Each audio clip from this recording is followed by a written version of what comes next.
Mahigit 200 pamilya ang apektado ng sunog sa Zamboanga City. Napadasal na lang ang isang residente habang nilalamon ng apoy ang mga bahay. 7 ang nagtamo ng minor injuries. Makikita rin ang isang aso na isinasalba ang kanyang mga tuta. Na-rescue rin ang isang Persian cat. Ayon sa ilang residente, may mga bata na naglaro ng lighter. Tumama sa electrical wire ang apoy nito na posibleng pinagmula ng sunog. Inaasahang masisimulan na bukas ang paghigop sa langis mula sa lumubog na MT Terra Nova sa Limay, Bataan. Pero may isa pang aabatan sa banta ng oil spill ang mga otoridad dahil isa pang oil tanker ang lumubog sa Mariveles. May report si June Veneracion.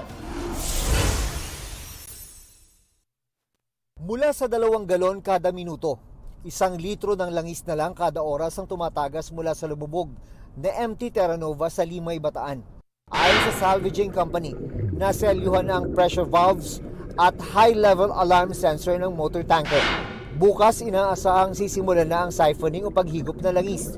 300,000 liters ang kailangan mahigop para lumutang ang Terra Nova. Pagkatapos ay hahatakin ito papuntang Pampang para doon ituloy ang siphoning. Paparating po ngayon din yung motor tanker Helena Marie, which is the sister tanker ni motor tanker Terra Nova, in which lahat po nung masasiphon natin ng mga IFOs will be brought po sa motor tanker Helena. Patuloy ang pagbuga ng water cannon sa nakikitang langis para i-disperse ito.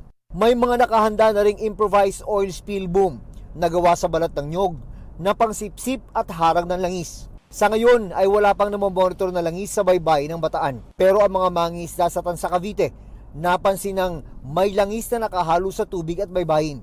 Kinumpirma rin ni Governor John Vic Rimulya na umabot na ang langis sa mga baybayin ng Cavite.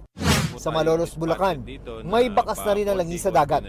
May fishing ban sa Limay, Bataan at Bulacan.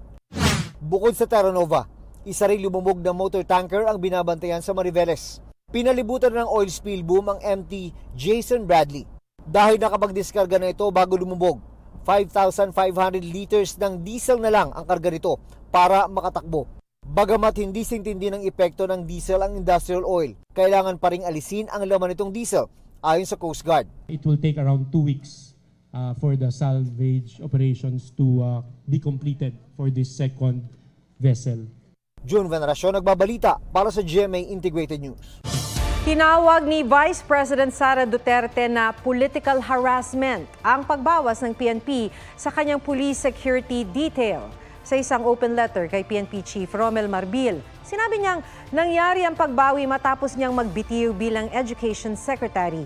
Ihambing ang State of the Nation address ng Pangulo sa isang catastrophic event at pagkatapos lumabas ng Anye cocaine video. Una niya, tinarget ng relief order ang mga tauhan ng PNP na kanyang pinagkakatiwalaan dahil matagal nang nagsilbing security nila ng amang si dating Pangulong Duterte. Malisyoso rin daw ang paglabas ng video nilang mag-anak sa airport habang paalis pa Germany noong Miyerkules. Kuha raw ito sa NAIA kung saan mga empleyado lamang at piling tao ang maaaring naroon. Malaking banta raw sa seguridad ang pagsasapubliko ng video ng kanyang asawa at mga menor de edad na anak. May mga operatiba rin daw ng PNP na nagpunta sa kanilang lugar at pilit na inaalam kung nasaan mismo ang inuupahang bahay ng bise. Tumanggi si Marbil na magpa-interview ng hinga ng reaksyon matapos dumalo sa isang pagdinig sa kamera. Hinihingan din namin ng pahayag ang Malacanang. Nagkasagutan sina dating presidential spokesperson, Attorney Harry Roque at ilang senador sa pagdinig ng Senado sa iligal na pogo. No. Excuse me. Attorney Roque. I'm sorry, madam, but I am a resource person invited. Yes, you are. I was wait. asked Let me finish. to answer. Yes, you Hindi already answered in excess. Kapag gusto niyo akong tumigil, papatigil niyo ako kapag ako nag-explain. Yes. I thought we were engaged in the search for the truth. Please be reminded to respect the chairperson. I'm very respectful, Madam Chair. One more, I apologize. I will cite you in contempt. Hindi kayo nagreklamo kay Cassie Leong at hindi nyo siya kinasuhan. Ipinatawag si Roque matapos madawit ang pangalan niya sa sinalakay na Lucky South 99 Pogo Hub sa Porac, Pampanga. Git ni Roque, hindi siya abogado ng Lucky South 99 kundi ang Whirlwind Corporation, ang may-ari ng lupang kinatatayuan ng Pogo Hub. Inamin ni Roque na isa siya sa mga may-ari ng kumpanya kung saan nakarehistro ang isang bahay sa Tuba, Benguet. Sa naturang bahay, inaresto ang 2 dayuhang konektado umano sa Pogo sa Banban, Tarlac. Ayon kay Roque, isang Chinese national na legal na nasa bansa ang umuupa sa bahay. Partner ng umuupa ang lalaking inaresto ng Bureau of Immigration. Gusto rin daw ni Roque na malaman kung may ebidensya na mag-uugnay sa lalaki sa Pogo sa Banban. Kung wala, ang hinala kasi ni Roque, may concerted effort na siya ang iugnay sa Pogo na kanyang itinatanggi. Suspendido agad ang first day of school sa ilang eskwela dahil sa ulan. Mahigit 800 paaralan naman sa bansa ang hindi nakasabay sa pagbubukas ng klase dahil sa baha na dulot ng nagdaang bagyo at habagat. May report si Ian Cruz. Imbes na mga estudyante, mga evacuee ang gumagamit ng Potrero Elementary School sa Malabon. Sila po kasi yung mga families na na-wash out po yung mga bahay. Nakatakdang ilipat ang natitirang 9 na pamilya sa evacuation center sa Barangay Tanyong. Minamadali na rin ang paglilinis sa ilan pang binahang paaralan. Para mas mabilis at maumabot kami siyempre para po sa August 5. Delay din ng 1 linggo ang pagbubukas ng klase sa Masambong Elementary School sa Quezon City.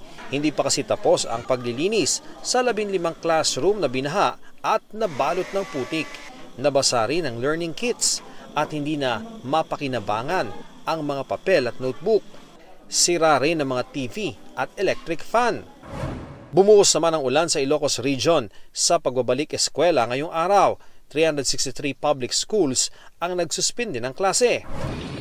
Kanselado rin ang unang araw ng klase sa ilang bayan at lungsod ng Laguna dahil sa lakas ng ulan. Kabilang ang Binyan kung saan sana mangunguna sa class opening si Education Secretary Sunny Angara. Sa buong bansa, mahigit 800 paaralan ang hindi nakapagbukas ng klase ngayong araw. May ibang nagpapatupad ng blended learning. Maaari ring mag-Saturday classes para makahabol. Kailangan pagka na-miss yung weekday, sa weekend magme-makeup.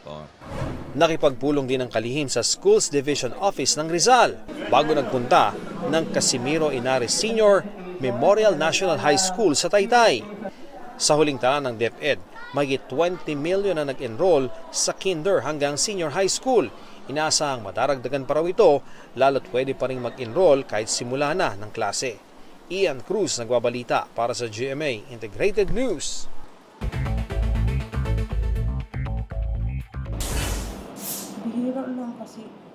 Daan-daan sa mga nahuling Chinese Pogo worker, nagkapamilya na raw dito sa bansa. Ang kanilang mga anak ay tinuturing na bagong henerasyon ng mga Chinoys o Chinese Pinoy. Dahil dito, umaasa silang hindi sila pauwiin. Siguro kung may mga ganyan po na very limited reasons or very specific reasons, they would have to request po. But so far po, ang directive sa atin is they should leave the country. 20,000 foreign national ang inaasahang aalis sa bansa bago matapos ang taon, kasunod ng utos sa Pogo ban ng Pangulo. 5 taong gulang na lalaki, tinuklaw ng ahas. Kwento ng lola ng biktima, naglalaro sa sagingan ng bata at walang kabuang-muang na hinawakan ng ahas. Nagsukat na 2 mata ng bata pero naagapan nang maturokan ng anti-venom sa ospital. Ivan Merida nagbabalita para sa GMA Integrated News. Isang low-pressure area sa hilagang bahagi ng bansa ang binabantayan ng Pag-asa. Huli itong namataan sa layong 335 kilometers north ng Itbayat, Batanes. Sabi ng Pag-asa, nananatiling mababang tsansa nitong maging bagyo. Posible ring lumabas na yan sa PAR sa loob ng 24 oras o kaya'y malusaw bago pa man tuluyang makalabas. Walang epekto ang LPA sa anumang bahagi ng bansa. Pero magpapaulan ng hanging habagat at localized thunderstorms. Sa rainfall forecast ng Metro Weather, posible ang heavy to intense rains sa northern at central Luzon. May tsansa rin ng ulan sa malaking bahagi ng Visayas at Mindanao. Kaya maging alerto sa banta ng landslide at baha. Sa Metro Manila, posible rin ang ulan, kaya huwag kalimutang magdala ng payong.